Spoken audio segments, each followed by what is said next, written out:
शालेय शिक्षण मंत्री दादा भुसे यांनी राज्यातील जिल्हा परिषदसह अन्य सरकारी शाळेतून सीबीएसई अभ्यासक्रमातून शिक्षण देण्याचं जाहीर केलं।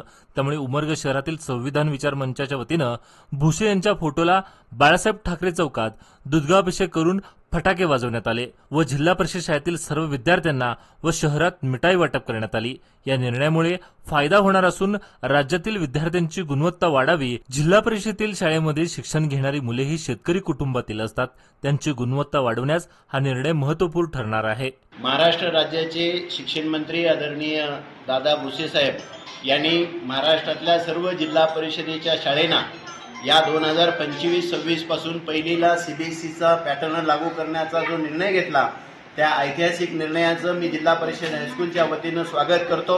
आणि हा निर्णय गरीब लेकरांसाठी, खेड्यातल्या लेकरांसाठी, शिक्षण क्षेत्रामध्ये काम करणाऱ्या सर्व शिक्षकांसाठी आणि विशेष करून पालकांसाठी खूपच स्वागतोत्सुक आहे, स्वागतार्ह आहे। कारण यामुळं गरीब विद्यार्थ्याला आणि खेड्यातल्या विद्यार्थ्याला क्वालिटी एज्युकेशन मिळण्याची संधी आदरणीय दादासाहेब भुसे यांनी दिलेली आहे। शैक्षणिक वर्ष 2025-26 पासून आपले शालेय शिक्षण मंत्री माननीय दादा भुसे यांनी नुकतीच जी राज्य शासनाच्या सर्व शाळांना इयत्ता पहिलीपासून सीबीएसई पॅटर्न चालू करण्याची घोषणा केली आहे, ती नक्कीच स्वागतार्ह अशी आहे।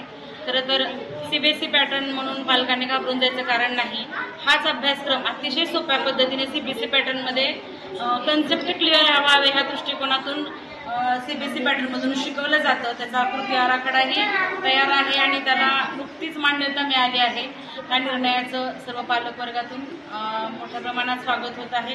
आम्हालाही सर्व शिक्षकांना या निर्णयाबद्दल आजचा जो हा उपक्रम आहे आपला सीबीएसई पॅटर्न जिल्हा परिषद प्राथमिक शाळा ज्या काही शाळा आहेत त्याला आपल्याला शासनानं पूर्ण पहिलीपासून सीबीएसईचा उपक्रम जो चालू केलेला आहे, त्यामध्ये सगळ्यात महत्त्वाचं म्हणजे जी गोरगरिबाची मुलं होती आणि त्यांच्या आईवडिलांची इच्छा होती की मी सीबीएसईला घालणार आहे, परंतु त्याच्यात आर्थिक अडचणी।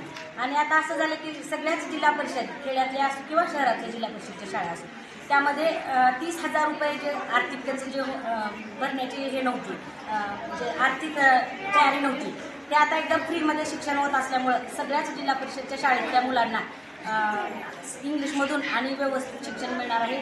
त्यामुळे यांचं मी स्वागत करीत आहे, या निर्णयाचं स्वागत करीत। यावेळी संविधान विचार मंचाचे अध्यक्ष अशोक बनसोडे हे उपस्थित होते।